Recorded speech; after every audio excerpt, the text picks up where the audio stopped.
Ah, meu Brasil, bombou na net, se bombou na net, a gente passa aqui na telinha do Madeirada Brasil. E vamos pros vídeos de hoje.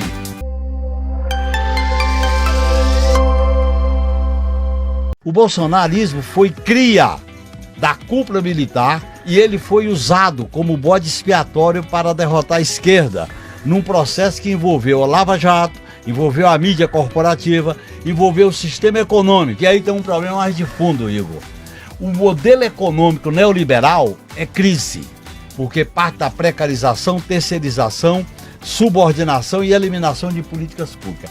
Quem é o cara que representa o caos, a violência, a arma, o individualismo selvagem e a religião da prosperidade? Ele, porque não tem projeto, é a destruição aniquiladora. E ele representa isso. Portanto, ele aglutinou o purão que foi cevado numa transição pactuada por cima, que foi alimentado pela conciliação das elites e foi alimentado, inclusive, pelas debilidades nossas de não ter feito reformas estruturais. Aí ele pega isto e traz o porão para a cena política.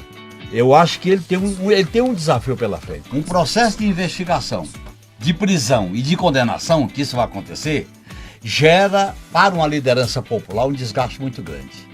No caso do Lula, esse desgaste não aconteceu porque eles não produziram provas consistentes. Agora, quando se produz provas, quando se produz fatos, relatos, isso dá desgaste. Como é que essa resiliência dele vai resistir a esses três momentos? Investigação.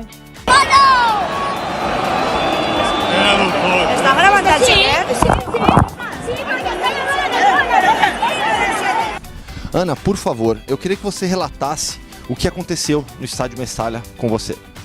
Então, desde o princípio do jogo, desde quando eu cheguei, eu ouvi pessoas ofendendo o Vini, chamando ele de mono ou até de mona, desde o princípio do jogo, o tempo todo. Quando teve o lance da falta, eu ouvi um coro, todo esse setor do estádio que era atrás do gol, chamando ele de mono. Mas o que mais me incomodou era uma criança do meu lado, duas cadeiras ao lado, chamando ele de mono o tempo todo. E eu até interferi, falei com a criança, falei com a mãe da criança, falando que o que eles estavam fazendo não era correto, que eles não podiam ficar chamando o Vini de mono, que isso era racismo. E acho que é tão recorrente e tão normal para eles que a mãe da criança também falou que não era ofensa, que eles só estavam chamando ele de um animal. E eu falei que o Vini não era um animal, que eles não podiam chamar ele de mono, e eles continuaram ofendendo ele o tempo todo. E a reação das pessoas ao seu redor também, porque você me relatou que não foi apenas essa criança, outras pessoas xingavam ele o tempo todo, insistentemente, e nada acontecia, né? Nada acontecia. E foram várias ofensas, e logo antes dele marcar o segundo gol, que foi aonde a gente estava, atrás desse gol, estavam o tempo todo chamando ele de mono, ele marcou o gol, eu comemorei, porque foi um alívio. Foi como uma resposta para todas essas ofensas, então eu comemorei e logo depois disso as ofensas aumentaram ainda mais. Então foi quando eu fiz o vídeo e daí eles ficaram super bravos comigo falando que... E eles até quiseram usar como justificativa a comemoração dele, que ele fez assim. E eu falando que isso não era uma justificativa, que o que eles estavam fazendo era racismo, e eles se defendendo, falando que não, falando pra eu sair do estádio, e tentaram pegar meu celular por causa do vídeo que eu gravei, e chamaram a polícia, seguranças e tudo isso, e eles realmente achando normal chamarem o Vini de mono o tempo todo. E o que os policiais que foram chamados por esses torcedores falaram pra você? Eles só vieram até mim e perguntaram o que estava acontecendo, eu relatei que eles estavam sendo racistas, estavam chamando o Vini de mono, e... eu acho que eles sabiam que o que os outros torcedores estavam fazendo era errado. Eles só me pediram para eu me comportar. Falaram que era o ambiente do estádio, que isso era normal. E falaram que era para eu me comportar, que se eu fosse me comportar eu podia continuar ali, mas se não, não. Mas não falaram nada sobre o vídeo, nem nada, só falaram para eu me comportar. E qual foi o seu sentimento depois do jogo? Depois do jogo eu chorei, não sei se dá pra perceber no meu rosto, mas eu chorei muito porque eu me senti impotente. Por mais que eu falei pra eles que o que eles estavam fazendo era errado, por mais que eu gravei o vídeo, porque foi uma forma que eu senti que eu poderia fazer algo gravando o vídeo, porque assim era uma forma de trazer à tona o que estava acontecendo, mas eu me senti extremamente impotente. Então, quando eu saí do jogo, eu chorei muito e me senti bastante mal. E eu até me senti com medo, porque pensei que eles poderiam vir atrás de mim para pegar o celular e tudo isso. Então, é um sentimento de impotência muito grande. E eles também tinham umas placas contra o Vini, com o nariz de Pinóquio e tudo isso. E eu vi isso também, então eu me senti extremamente impotente. Em algum momento ali, quando tentaram arrancar seu celular, você se sentiu ameaçada também? eu me senti extremamente ameaçada e ninguém fez nada pra me defender. Ou todo mundo achou que tirar o meu celular e que eu era a errada da situação. Todo mundo achava que ofender o Vini e toda a situação era normal e correto. Então eu me senti bastante ameaçada e me senti com bastante medo. Chegaram a tocar em você também, né? Me tocaram e era um homem. E eu falei pra ele, você não pode me tocar, você não tem o direito de me tocar. E eles o tempo todo falando pra eu sair do estádio e tudo isso, simplesmente porque eu falei pra eles pararem de chamar o Vini de Mono. Vai. Tem uma passagem na Bíblia que mostra Jesus multiplicando pães e peixes para alimentar pessoas que estavam passando necessidade e estavam passando fome.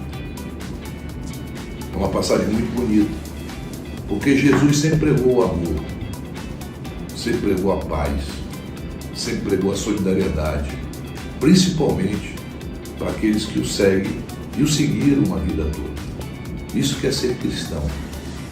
Não aquilo que a gente viu ontem e o mundo todo está mostrando e a imprensa brasileira está mostrando. Que pessoas, homens, crianças, mulheres com seus filhos que foram atrás de um prato de comida, de uma garrafa de água, foram assassinados. Eu vejo a passividade de alguns, vejo pessoas que se dizem cristão achar isso correto. Não, não é correto. Isso é indigno. Isso não é de quem pensa no próximo. Isso é quem ama o próximo. E uma coisa que me chama muita atenção é essa coragem do presidente Lula. Lula está certo. Não dá para a gente compartilhar com isso. Se tem que pegar alguém, são os terroristas e não crianças e mulheres inocentes. O mundo não pode ficar passivo a ver pessoas passando fome e morrendo. Nós ficávamos indignados há pouco tempo quando a gente via pessoas no lixão pegando comida para comer, no supermercado à noite para pegar um osso para fazer uma sopa para o seu filho se alimentar. E o que está acontecendo ali? É uma verdadeira chacina de seres humanos, de crianças e mulheres. O Brasil, através de seu líder maior, o presidente Lula, está certo. Convoca aquelas pessoas de bem, que amam o próximo, que crê realmente em Deus, para que a gente possa ajudar um povo que está sendo massacrado e aos poucos está sendo dizimado daquela região. Nós não podemos concordar com isso. O Brasil é muito grande para isso. O Brasil sempre foi um país solidário, cristão. É um país que tem sido solidário a vida toda. Por isso, ver essas cenas desde ontem, em todos os telejornais, além de nos deixar indignados, a gente vê essa luta do presidente Lula em querer mostrar ao mundo que ele não está errado quando ele critica, quando ele pede a paz, que ele pede uma solução pacífica para o que está acontecendo. E eu digo a vocês, meus amigos, é com muita tristeza que eu falo isso, porque todo mundo sabe que eu sou filho de palestino. E eu sei muito bem quem criou Hamas, quem criou Al-Qaeda, quem criou esses grupos para que pudesse sobreviver ao poder. Isso é histórico, não é de hoje. Por isso, o que o primeiro-ministro israelense está provocando ali em seres humanos inocentes é coisa que não é para ser esquecida. Mas também é uma coisa que nós temos que pensar muito bem antes de abrir a boca. A paz é importante para todos nós. E eu espero que o Brasil continue nessa luta, que o nosso presidente continue nessa luta, para que a gente possa fazer. Chegou até aqui e não é inscrito ainda? Se inscreva no canal, deixe seu like, compartilhe esse vídeo e vamos para mais vídeos. Se possível, deixe aquele velho pix para ajudar a gente a combater o fascismo e o bolsonarismo todo santo dia. Conhecereis a verdade e a verdade vos libertará.